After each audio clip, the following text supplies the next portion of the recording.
book that I wrote in June gets into why Donald Trump actually won the white working class blue collar voter. Some of it's coal, some of it's jobs, some of it's trade, but we have to think too, these are individuals who, my family this is my family. This demo, all my family are Southern Missouri. They're all Ozark voters.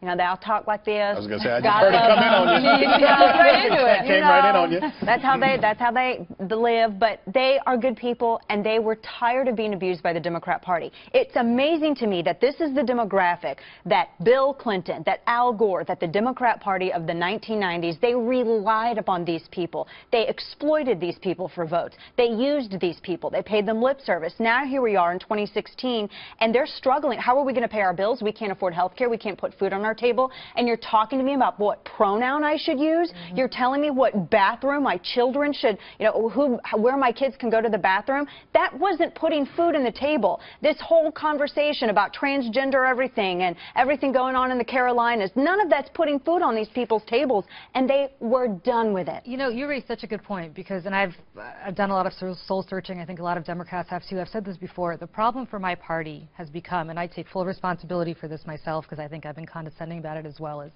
a lot of Democrats and a lot of people, including me, don't sit around worrying about putting food on the table. We don't sit around. We can go ahead, and I've gone on TV 100 times talking about how great Obamacare is and how wonderful it is and how it's expanding opportunities for health care for people.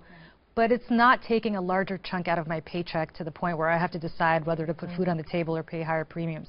Talking about how the economy is getting better because people's stock market portfolios are getting better.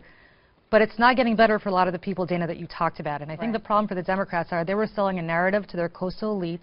And I take full responsibility for doing that as well. I did it for 2 years before I realized that those coastal elites are completely out of touch with exactly the people, Chris, that you talked about. We which love are the you people anyway. in The well, people thank of Ohio County, thank you. Thank you very much. I've never been there, but I love them back.